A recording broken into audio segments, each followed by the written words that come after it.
जय श्री कृष्णा दोस्तों, आज मैं आप सबके लिए लेकर आई हूँ करवा चौथ की व्रत कथा।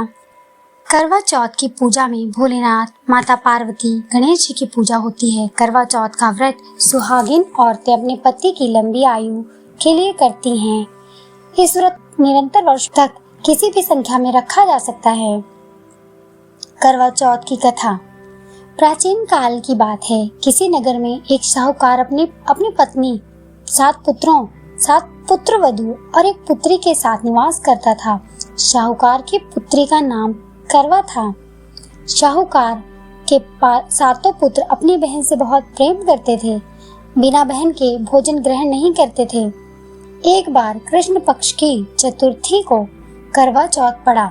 यह व्रत साहूकार की पत्नी, पुत्री, 7 पुत्र वधुओं ने रखा।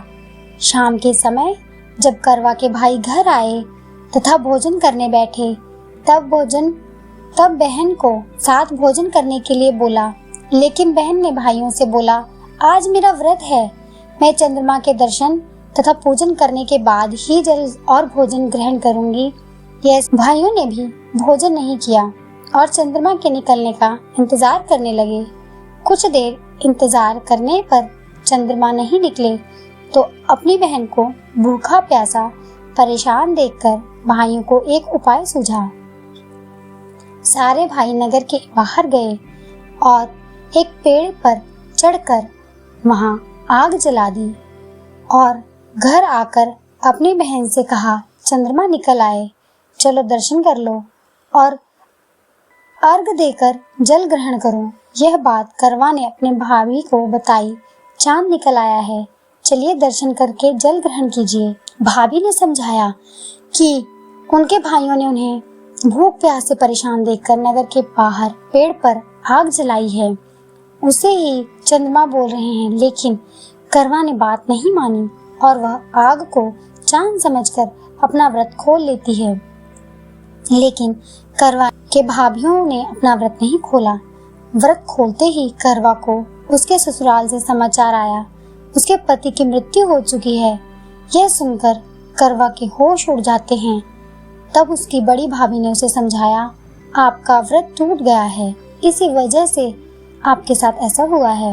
अपनी गलतियों पर करवा को एहसास हुआ तथा उसने प्रण किया कि वो अपने पात्य व्रत से अपने पति को पुनः जिंदा करेगी और उसने अपने पति का अंतिम संस्कार नहीं करने दिया। प्रतिदिन शव के पास बैठी रहती और उस पे उगने वाली घास को जुटाती रहती। ऐसा करते करते 1 साल बीत जाता है और करवा चौथ आता है। करवा की भाभी, सभी भाभियां व्रत करती हैं, उनसे आशीर्वाद लेने आती हैं। करवा ने अपनी सभी भाभियों से प्रार्थना की कि उसे भी अपने जैसे सुहागिन बना दो और उसके पति को जीवित कर दो, और कहती है, यम की सुई ले लो, प्रिया की सुई दे दो, मुझे भी अपनी जैसे सुहागिन बना दो, ऐसा आग्रह करती है। लेकिन हर भाभी उसे अगली भाभी से आग्रह करने को कहकर चली जाती हैं। इस प्रकार जब 6ठे नंबर की भाभी आती है तो करवा उनसे भी यही बात दोहराती है।